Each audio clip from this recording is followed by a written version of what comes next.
Buenos días. Hablamos ayer del tema de los autos que han sido introducidos, dicen, ilegalmente a nuestro país. Bien, y también se encuentra don Salvador Rivera Castrellón, que es secretario general del Transporte del Sector Social de la Confederación Nacional Campesina, CNC. Buenos días, señor. Buenos días. Bueno, pues ayer hablábamos, se habló bastante sobre este tema de los autos que se introdujeron en el país. Pero ¿cuál es la realidad? Se habla, por un lado, de las organizaciones, hay varias organizaciones dedicadas a esto, a la pretendida legalización de ese parque vehicular, como la ONAPAPA, la UCD, ahora la CNC. El Congreso del Estado de Querétaro, apuntábamos ayer, se hizo una evaluación y dice que hay un parque como de 2.300.000 carros en esta situación. ¿Cuál es la cifra de la que pueden hablar ustedes en la CNC? Bueno, en términos generales, la estadística que tiene la Secretaría de Hacienda y Secofi precisamente era de 2 millones originalmente, pero estamos hablando que ya pasó la última Navidad y la última Semana Santa, y en esa época es cuando vienen más inmigrantes que traen vehículos de procedencia extranjera. Y hizo usted una expresión que decía ahora la CNC. Quiero hacer la observación que originalmente los vehículos americanos entraron en apoyo al productor agropecuario, y los diarios oficiales que aprobó el gobierno federal desde 1980 con permisos, y en 1986 con diarios oficiales, fue en apoyo al productor agropecuario, y la CNC promovió hizo la gestión, fue la promotora. Apuntábamos ayer que fue el tiempo de don Miguel de la Madrid. Bueno, con don Miguel de la Madrid culminó el periodo más grande de regularización, que fue que nosotros le pedimos 30,000 y nos dio 300,000 unidades. Ajá. ¿Sí? Y luego, pero hasta ahí, como también se decía ayer, eran carros dedicados al trabajo. El objetivo original era que fueran vehículos de trabajo y que se dedicaran directamente. Por eso decía el diario oficial, decía muy claro: vehículos en apoyo al productor agropecuario, vehículos de trabajo. Esto implica vehículos normales, porque un campesino no solo transporta animales o no solo transporta productos, transporta a sus gentes a centros de trabajo, a centros de estudio, y esto implica un vehículo modesto, como dice nuestro líder nacional, el senador Eladio Ramírez López, que la CNC apoyará vehículos modestos. De esto hablamos: la van normal, la Suburban normal, el coche normal y la pick-up normal, porque también hablamos de pick-ups que son de superlujo. Entonces estamos hablando de este tipo de unidades, que inclusive el anteproyecto que estamos apoyando en la Cámara de Diputados habla de vehículos hasta de 3 toneladas, o sea 3.100 kilos, vehículos de hasta 12 pasajeros, y con la única excepción que no sean de lujo ni de deportivos. Pero aprovechando esta rendija, se dice que aprovechó muchísima gente para introducir otra clase de vehículos, y pues que todo esto es producto de la corrupción de los aduanales, porque con una feria se pone uno parejo y ahí va para dentro del carro, ¿no? Mire, la verdad es que efectivamente un porcentaje de estos, vamos a decir que 1 millón esté en propiedad de verdaderos productores agropecuarios, y la otra parte esté en otra clase, pero también se ha hecho un análisis en la propia Cámara de Diputados. ¿Y qué ha sucedido?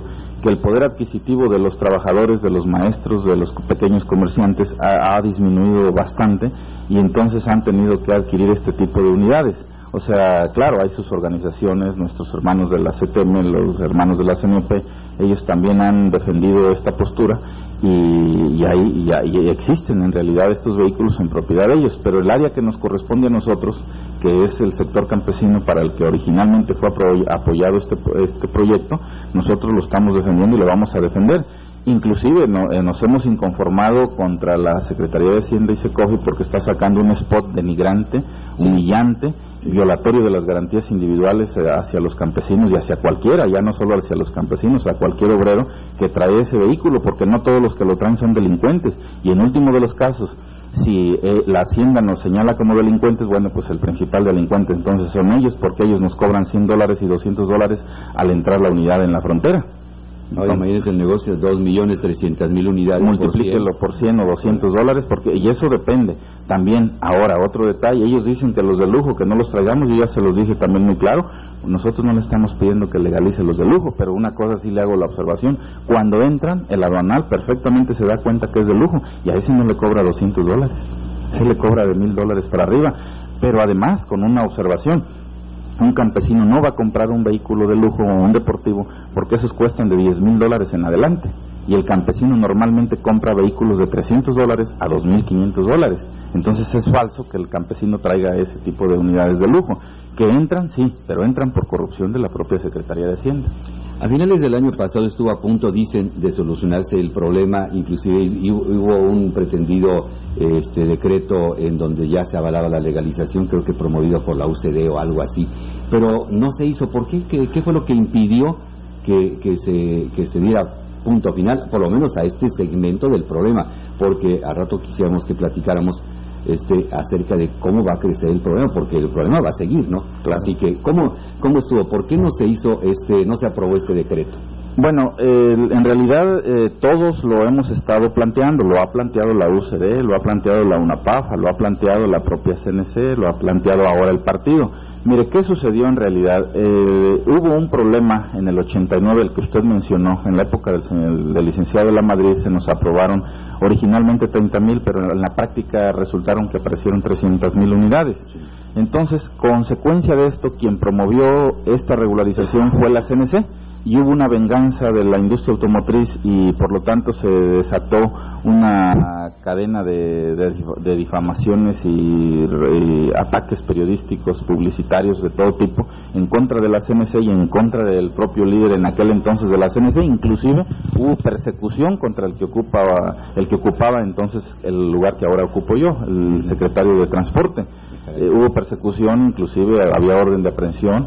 ¿Por qué? Porque la industria automotriz no le agradó mucho como no le estará agradando ahora, y por eso se suspendió también el año pasado. O sea, no es porque lo hizo la CNC ni porque lo iba a hacer la UCD, cualquiera que lo quiera hacer así, lo quisiera hacer el PAN, el PRD o el PRI, la Secretaría de Hacienda se opone. Porque ahora nosotros le manifestamos una cosa, las demás organizaciones han defendido esto a través de paros, a través de esto, nosotros le estamos dando razonamientos. Un detalle muy sencillo: los vehículos en las agencias tienen un precio, pero ese precio tiene 70%, el costo de ese precio es de puros impuestos. Entonces nosotros le estamos diciendo, bueno, si tú consideras que los campesinos somos la causa de que se importen las unidades, bueno, ok, véndemelos tú directamente. Tú quieres que le compre yo a la industria nacional, yo le compro, nada más que dámelo al costo real, porque el costo alterado que tú le das ya me saca de mercado con mi producto. Si yo llevo maíz, simplemente ahorita unos productores de madera en la zona de Chiapas quieren transportar su madera al Distrito Federal, les sale más caro el transporte que el propio producto, entonces les es incosteable traer el producto. Sí. ¿Por qué? Porque hay un costo artificial en los vehículos, en el costo de la unidad y en el costo de los intereses. O sea, son dos aspectos. O sea, si esta unidad me debe de costar 50,000 pesos, por decir una pick-up, me va a costar 150 o me va a costar 140, pero además el que me va a dar el financiamiento, en lugar de que me lo den al costo internacional, que es el 3%, o a como lo dan en Estados Unidos, que es el 6%, me lo dan al 23, al 50, y en algunos casos, como en el 94, se nos subió hasta el 100 y tantos %. Sí, era la época en que estaba desatada la situación. Bueno, el asunto es que no se ha podido destrabar, y que quien lo trate de destrabar se va a encontrar siempre ante este problema. Yo recuerdo que, ahora verán, no me recuerdo qué organización, que vio aquí en Cuernavaca, Martín, el depósito de los Nissan, que tenía decenas, centenas de camionetas ahí, herrumbrándose porque no tenían mercado, no salían. Que bueno, le hicieron la propuesta a Hacienda, que nos las vendan sin el impuesto de Hacienda. Dijo Hacienda, no puede ser. ¿Cómo es posible que la controversia, se entiende que de partidos opositores haya una cierta controversia y hay un cierto enfrentamiento, pero tratándose de una institución como la CNC, que es una parte fundamental del Partido Revolucionario Institucional, y el secretario de Hacienda y el Ejecutivo Federal son del mismo partido, ¿cómo se entiende esto de que existan esta clase de frenos? Porque ya es absolutamente, ¿qué será?, grotesco lo que se está viendo, ¿no? Por un lado, Hacienda, dicen, es el principio del problema porque con la corrupción deja entrar, y luego Hacienda los persigue aquí, Secofi, etcétera, etcétera, y la solución son ellos, ¿no? La solución, el problema y la solución. Realmente el sector campesino, el sector productivo es parte nada más del problema, pero no es el problema viene siendo la institución federal, Hacienda, etcétera, etcétera. ¿Sí? ¿Cómo enfrentan ustedes esto? Bueno, nosotros estamos planteando ahorita, porque ellos dicen que estamos violando la ley, nosotros les aclaramos que no violamos la ley, porque la ley, entendemos, la ley fundamental es la Constitución, y la Constitución en el 14 y 16 constitucional habla de que para que usted me recoja una unidad, o simplemente en términos generales, que usted para que me quiera quitar algo tiene que vencerme en juicio, el 14 y el 16 constitucional, y sin embargo la Secretaría de Hacienda llega a usted, lo encuentra en la calle con un vehículo americano y se lo quita, y nosotros decimos, ese no es decomiso, ese es robo, porque la Constitución me protege, pero sin embargo hay una ley aduanera y hay un código fiscal que lo hicieron ellos, los industriales y los de Hacienda, y por lógica lo voy a violar, ¿verdad? Pero entonces yo no estoy violando, campesino, no estoy violando la ley, estoy violando la norma. Entonces hay que quitar la norma, hay que legislar, y por eso nosotros en la CNC estamos pugnando porque se legisle, pero no para que se regularice por última vez, estamos pidiendo que se legisle para que se solucione el problema de la gente pobre del país, ya no nada más de los campesinos, pero en el caso concreto mío me corresponde defender la postura de los campesinos, o sea, ¿cómo les voy a proporcionar a los campesinos vehículos a costo bajo? Entonces la Secretaría de Hacienda me sentó con la industria automotriz y le dije, bueno, ¿usted quiere que le compre a usted? Bueno, hay economía de mercado, hay libre mercado. Entonces ustedes dijeron que ya firmaron el TLC, que ya no iban a proteger al campesino, ya no lo están protegiendo, pero usted está protegiendo a la industria automotriz. Si dice que ya es libre mercado, ok, déjeme comprar donde yo pueda, y yo puedo comprar allá, porque allá me cuesta entre $300 y $2,500. Ahora, tu industria automotriz me ofreces a ese precio, te compro aquí, pero véndemelo directo. Claro, quien no quisiera comprar aquí sin evitarse ir hasta otro lado. Y me quito de problemas, pero ahí no me responden, ahí se quedan callados. O sea, hay una cerrazón de la autoridad, hay una violación. Ahora, la Constitución dice también en el 28 constitucional, dice que donde se junten dos o más para subir el precio de un producto hay monopolio y hay violación de las garantías individuales. Aquí se juntó Secofi, Hacienda y la industria automotriz y me subieron el precio de un vehículo que cuesta 40, 50 mil pesos, me lo subieron a ciento y tantos, que es una pick-up. Entonces hay violación. Entonces nosotros lo hemos dicho muy claro, ustedes están violando 3 artículos fundamentales de la Constitución y nosotros estamos violando la norma, como ustedes dicen, la ley aduanera, pero esa ley hay que quitarla porque ya no funciona. Y si estamos hablando de un país que entra en un proceso democrático abierto, definitivamente creo que todos los sectores, y ahí hemos coincidido, PRI, PAN, PRD, en quitar esa norma y en unirnos para sacar este problema adelante. La prueba es que ahorita hay 392 firmas de diputados federales de los 3 partidos a favor de que se regularice, de que se solucione el problema. Pero lo curioso es que de estas 392 firmas el mayor porcentaje es de diputados priistas. Sí, que originalmente no se habían aventado a hablar porque había venganzas de la industria automotriz, había represalias políticamente y había represalias fuertes, entonces no querían. Pero a raíz de que el propio Pepe Toño tomó la cartera y el propio Eladio Ramírez López en el gabinete agropecuario defendió la postura de frente y con mucha fuerza, entonces ya que prácticamente todos entendieron que ahora hay que defender realmente a nuestros representados, porque si no, no vamos a ir a ningún lado. Si los líderes nos quedamos callados, estamos perdidos. Ahora, ¿qué dice el Tratado de Libre Comercio con respecto al comercio de automóviles usados? Porque hay fechas en donde se va resolviendo y ¿qué año vamos a poder comprar los mexicanos libremente? Lo ideal. Entonces, yo quiero comprar donde yo pueda y quiera. Así es, mire, en realidad el TLC también manipularon esto, lo están manejando al 2009 y al 2015. ¿Al 2005? Alguien me ha dicho que el 2005. Están manejando las 3 fechas, 2004, 2009 y 2015. La última publicación que saca la propia Secretaría de Comercio dice que 2015 ya lo están manipulando a su antojo. Pero le debo de hacer esta observación, que precisamente vino una fuente informativa de Estados Unidos y me dice, oiga, pero a nosotros no nos afecta ni a Canadá que ustedes legalicen, nosotros tenemos 200 millones de vehículos usados en Estados Unidos, a nosotros nos conviene que ustedes nos los compren, claro. Nosotros no nos oponemos a la legalización y eso se lo reiteramos nosotros a la Secretaría de Hacienda, oye, pues si aquel no se opone, ¿por qué aquí en el TLC dice?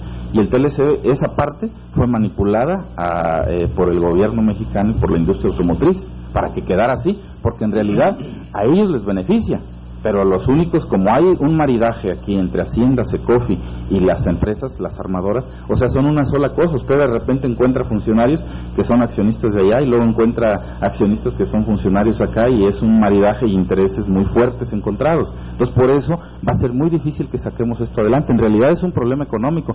También ellos manejan que estamos afectando a la planta de trabajadores. Es falso totalmente. ¿Por qué? Porque nosotros las piezas de esos 2 millones de vehículos las compramos aquí, no las vamos a comprar a Estados Unidos. Pero además, el dinero que generamos, el dinero con que se paga esa unidad, se genera en Estados Unidos. Cuando se van de mojados nuestros compañeros, allá lo ganan, lo compran allá y se lo traen para acá. Entonces es un capital que se trae para el país. Además, como se apuntaba ayer, la producción de las plantas armadoras de México casi todo es de exportación, ¿no? Es de exportación. Mire, hay estadísticas que acaba de publicar el Financiero y el Economista, donde la industria automotriz mexicana repunteó y tiene el primer lugar en ventas internacionales, pero además tiene el primer lugar de ventas nacionales.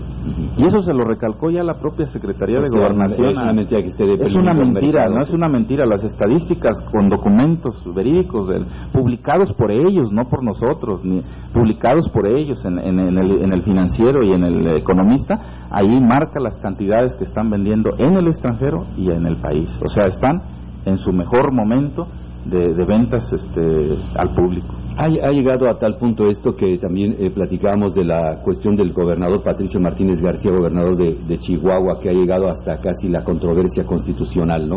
Por el simple hecho de que, ¿sabes qué, paisanos? Hay que identificar los automóviles con una calcomanía verde, ¿no? Entonces luego se le echó encima el secretario de Hacienda, etcétera, etcétera. Hay conatos de mucha violencia porque hemos tenido documentación en donde me parece que es la ONAFAPA la que dice, ¿sabe qué? En caso de que te decomisen, siempre trae un galoncito de gasolina, y en caso de que se vea precisado, échale la gasolina del carro y préndele fuego, quémalo, pero no lo entregues. Eso ya es una violencia terrible, ¿no?, que están enfrentando toda la gente productora del campo. Así es. El punto de vista, yo pienso que usted ha de platicar, ha de tener mucha cercanía con don Eladio Ramírez, un hombre que ha transcurrido sus días en la política, y que además, pues, a su paso por todas las funciones que ha desempeñado ha sido positiva. ¿Qué dice don Eladio a este respecto? Bueno, don Eladio lo dijo muy claro y lo sintetizó en una entrevista que le hicieron en Tamaulipas. Dice, los carros están aquí, son una realidad, y por algún lugar entraron y alguien los dejó entrar. Luego entonces hay que solucionar el problema, y hay autoridades competentes que lo deben de solucionar. ¿Cómo le quieren llamar? ¿No le quieren llamar regularización? Llámenle como quieran llamarle, pero hay que solucionar el problema. En síntesis, pero eso sí aclara él, que sean vehículos modestos y de trabajo. O sea, eso sí lo dice muy claro, ¿verdad? Y él reconoce también que no solo ya somos nosotros, o sea, que también hay obreros y hay comerciantes pequeños, ¿verdad?, que están en este problema, pero fundamentalmente él, dirigiendo el mensaje a los campesinos, dice, hay que solucionar el problema. Los vehículos están aquí, por algún lugar entraron, y hay que resolver el problema. Ya es un problema social y es una herramienta de trabajo de los campesinos. O sea, el senador tiene conciencia plena, y en todas las giras que ha hecho por todo el país desde campaña, le pidieron los campesinos, ¿verdad?, que interviniera en esto. Entonces él hizo un análisis, nos dio instrucción de que sacáramos estadísticas, inclusive estamos haciendo un padrón actualizado para, las palabras de él fueron, para entrarle con contundencia, con decisión a una solución. Entonces la CNC está dispuesta, como siempre, a buscar una solución, y la vamos a exigir. O sea, no solo la estamos pidiendo, pero estamos aclarando cuál es la postura de la Secretaría de Hacienda, dónde está violando, porque si dice que violamos la ley, no, violamos la norma, pero esta norma está mal, hay que quitarla. Entonces esa es la postura de la CNC. Sí, la norma sí, en la categoría siempre está más abajo. Así es. Entonces una norma, o sea, el Código Fiscal nunca debe de ir en contra de lo que dice la Constitución, o sea, lo que dice la ley fundamental, que es la Constitución. En esta época de política los tiempos cambiaron en México, a buena hora, ¿verdad? Se habla ya de concertaciones, de pláticas con la oposición, de puntos de vista, a ver qué tiene de bueno esto, qué tiene de malo esto. Ustedes, los puntos de contacto que tienen con las otras organizaciones que están haciendo la misma promoción. Mire, ya tuvimos una reunión inclusive previa, hace como un año, con diferentes organizaciones, como 8 o 10 firmamos un documento conjunto, donde planteábamos este problema y donde pedíamos solución y donde no le dimos color, o sea, no le pusimos ni PRI, ni PAN, ni PRD, simplemente todas las organizaciones firmamos el documento. Pero todavía para mostrar que ya es un problema social y que no solo afecta a priistas, hubo una invitación que hizo la Cámara de Diputados Federal, hizo una invitación donde podíamos asistir los congresos de los estados, las organizaciones, los presidentes municipales y las diferentes corrientes a defender y a dar nuestros argumentos a la Cámara de Diputados, y ahí nos presentamos todos y ahí defendimos la postura y todos coincidimos.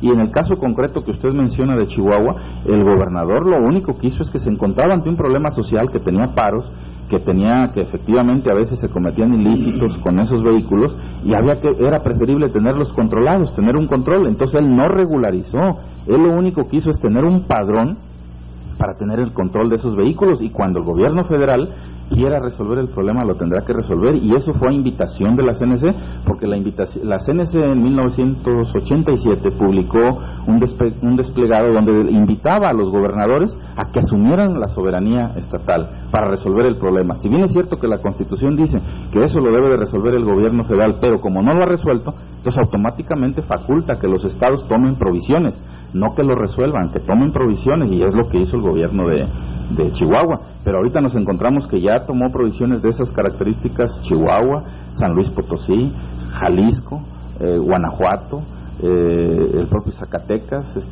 Querétaro. Ya hay varios estados que están sacando documentos, los congresos de los estados a favor, porque es un problema social.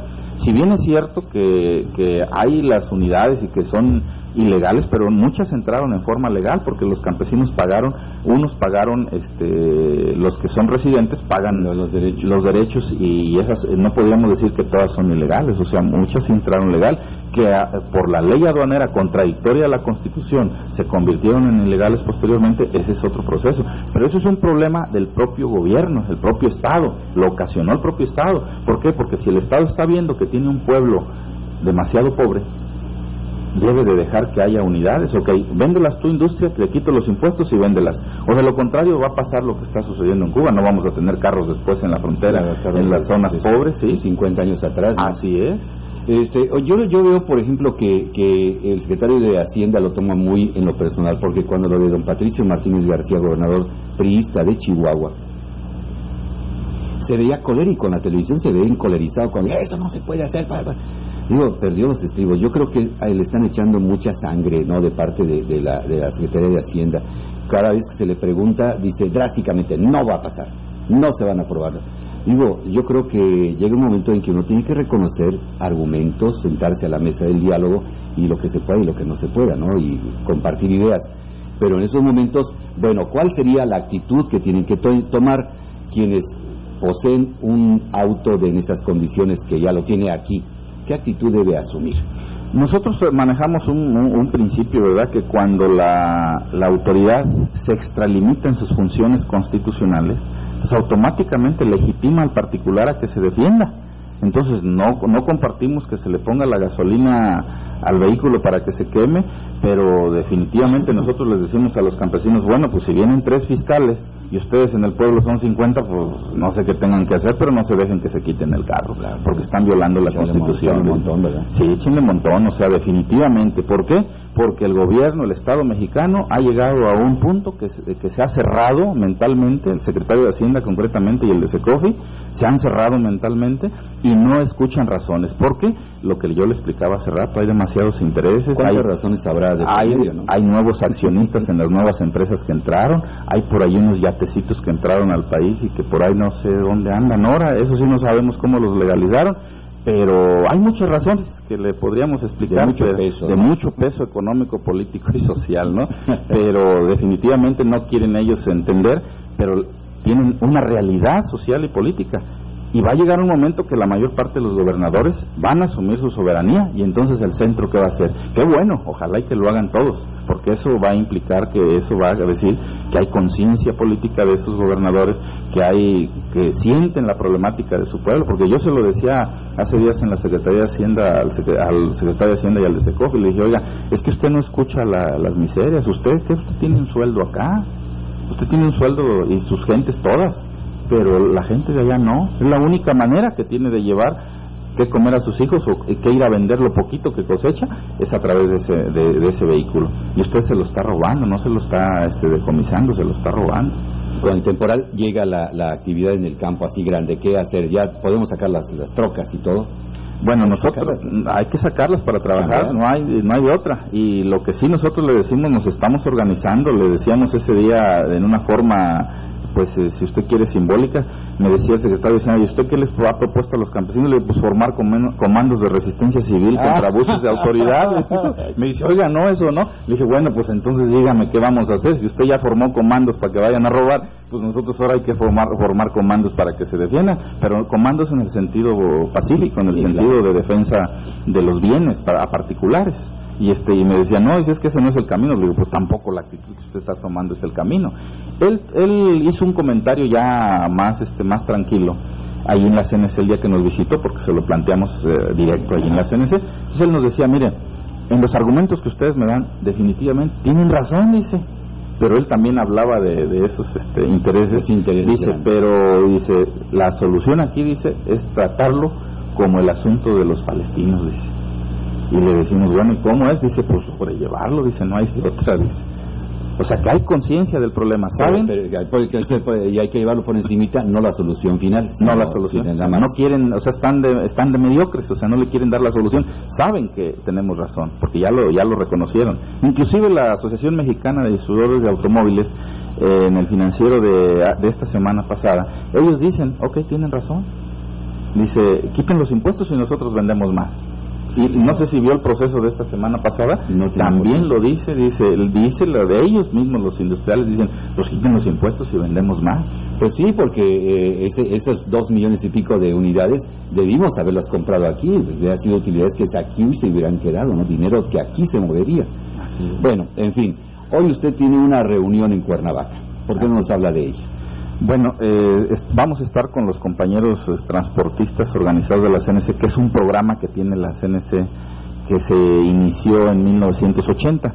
¿En qué quiere decir esto? Bueno, al ver que el campesino producía, pero que no podía llevar sus productos al mercado, la CNC dijo, bueno, pues necesitamos una organización que aglutine al transporte también, para que el propio ejidatario pueda llevar sus productos, y se formó lo que era en aquel entonces la Federación Nacional de Transporte Ejidal, ahora la Unión Nacional de Transportistas Ejidales. ¿En qué consiste? Bueno, en que el campesino forma sus empresas, ya sea a través de asociaciones civiles, de sociedades anónimas, de cooperativas o de sindicatos, ya sea de pasaje, de carga. De carga puede ser volteos para mover arena, minerales a granel, ladrillos, etcétera, o producción, como aquí en esta zona los cañeros o los floricultores, etcétera. Y hay regiones donde tenemos organizados, por decir en grandes empresas, por decir en Aguascalientes, todo el estado de Aguascalientes es una sola empresa de los ejidatarios, y tienen en el centro de Aguascalientes, tienen una manzana que es la central camionera de los ejidatarios, propiedad de los propios ejidatarios. Ese fue el objetivo inicial de la CNC, y ahora se han creado por todo el país en pequeñas empresitas que transportan gente, y ahora vamos precisamente a Morelos a tomarle la protesta a los nuevos dirigentes de esta organización en el estado de Morelos. Morelos es chiquito territorialmente, pero tiene una vida activa muy económica muy interesante. Estamos hablando aquí, si San Luis Potosí, choncho grandote, que hasta una manzana entera tienen de central, ¿qué hablaríamos de aquí de Morelos? No sé si tenga los datos estadísticos de esta. Bueno, aquí lo que originalmente habíamos formado pequeñas empresitas de combis, de VAM. Bueno, aquí las VAMs casi no han tenido pegue, pero las combis, los micros. Entonces, sobre esto está trabajando la Liga de Comunidades Agrarias. Tiene un trabajo muy amplio y ahora precisamente se va a dar un informe. Tiene avances inclusive que ha logrado con el gobierno del estado, donde le descuentan al ejidatario una cantidad por sacar su licencia, donde le descuentan una cantidad por sacar sus placas. Tiene varias prerrogativas negociadas por la propia Liga de Comunidades Agrarias. Entonces, eso es lo que ahora vamos a tratar con las diferentes empresas, y van a plantear los problemas que hay, los problemas que tienen con la Federal de Caminos, porque le debo de informar que este tipo de monopolios del que hablamos de los vehículos también lo hay en el transporte. Entonces la Secretaría, también la Secretaría de Comunicaciones, está hermanada con los intereses de los grandes monopolios, de las grandes empresas, y sacaron un diario oficial que dice que a partir de junio de este año ya no pueden circular los vehículos pequeños en carretera federal. Hablamos de combi, hablamos de pick-up, hablamos de doble rodada. ¿Y este mensaje a quién va? Pues a la clase de desposeída, porque un campesino... Bueno, a ver, ¿y cuál es la cuestión técnica? ¿En qué apoyan esa bueno, prohibición? El argumento que ellos dan es que dicen que porque hay accidentes y muere gente. Y yo le contesto muy sencillo: vea usted ahorita que iba uno de los futbolistas a Acapulco en un autobús, no se mataron, y no ahorita en la de Pachuca iba un autobús y no se mataron. Así es. Entonces en el país ha habido muchos accidentes de autobuses donde todos también se matan, y entonces no quiere decir que porque sea chico sea grande lleve toda la seguridad, si hasta en el avión se puede caer. Sí. Ese es un mal augurio. ¿De qué forma se solucionará, pues, para la Lo que sucede aquí, porque lo hemos analizado con los tecnócratas, con los funcionarios de la Secretaría, detalladamente, y dicen ellos: oiga, tiene razón, pero pues no lo puedo reconocer públicamente. Le dije: oiga, pero ¿cómo me dice usted esto? ¿Y cómo está sacando? Sacaron un diario oficial, por acuerdo secretarial, no aprobado por la Cámara, o sea que ese lo podemos echar abajo. Pero es irrisorio que la Secretaría, conociendo su realidad, conoce que no está en el primer mundo, porque ese decreto es para el primer mundo. Hablan de vehículos de primer mundo para todas las regiones. ¿Dónde va a meter usted en Chiapas, donde la CNC solamente la CNC tiene 70 empresas pequeñas? Entonces, ¿qué le va a hacer usted a esa gente que transporta de los lugares más recónditos a las cabeceras municipales o a la capital o a las grandes ciudades? Transporta campesinos con sus productos. Ahí no se puede traer el autobús. Hay regiones donde sí, pero hay regiones donde no. Pero esas razones no las entiende la Secretaría.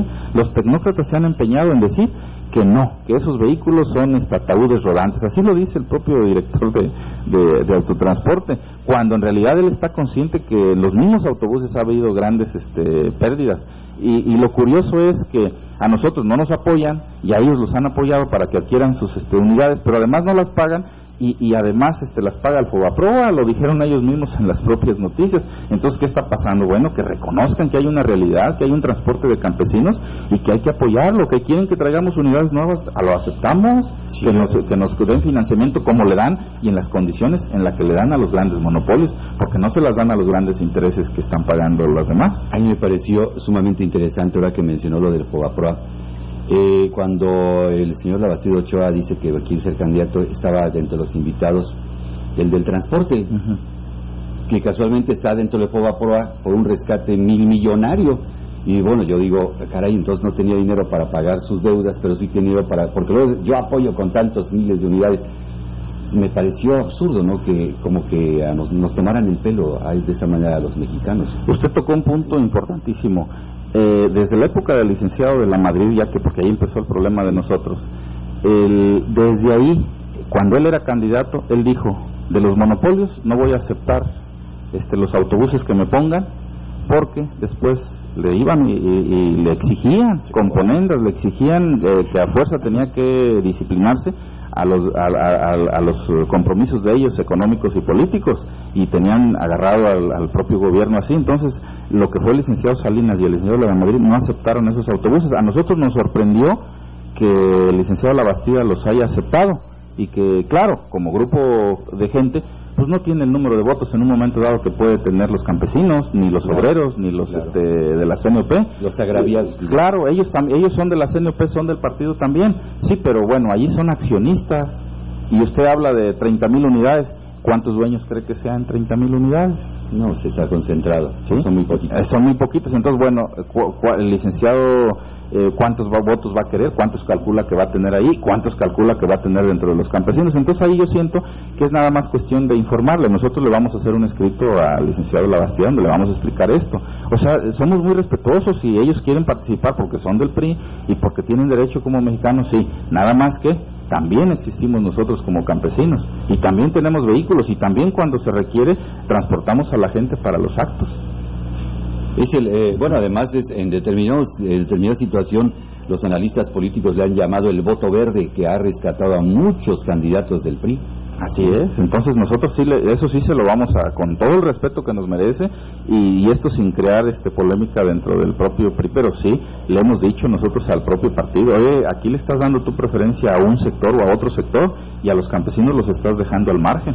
O sea, sí se lo hemos aclarado al partido y se lo vamos a reiterar en esta ocasión. Es bueno, ¿no?, que a final de cuentas se enteren de que, bueno, sí me estás pasando la película, pero me estoy dando cuenta que es una película, ¿verdad? Por lo menos. Me la vas a cobrar, la factura que le van a cobrar va a ser muy cara. Esa es la cuestión, ¿verdad? Bien, pues sabemos que usted tiene su agenda bien apretada porque tiene una cita, me parece que a las 10 de la mañana es su reunión. ¿Dónde va a ser? Va a ser en la Liga de Comunidades Agrarias y Sindicatos Campesinos, ahí en Cuernavaca. Jiquilpan. Sí, con nuestro amigo, el secretario general de la Liga. Ajá, y por tránsito se van por el bulevar y para adentro rumbo a la colonia Jiquilpan. Así es. Bueno, pues pues nosotros le vamos a agradecer mucho a don Salvador Rivera Castellón que nos haya visitado esta mañana. Nos agrada mucho que sea usted un hombre bien enterado y que esté del lado, pues, de la gente que necesita el apoyo y la ayuda en estos momentos. Yo quiero agradecer pues su invitación y quiero mandarles el mensaje a los campesinos que la Confederación Nacional Campesina está con ellos, no los vamos a dejar solos y vamos a sacar el problema adelante. ¿Cómo? No sabemos cómo se va a llamar, pero vamos a sacar este problema adelante. Bien, gracias. Muchas gracias a don Martín López. Gracias, Martín, por haber estado aquí. Que tengan buen día y muchas gracias.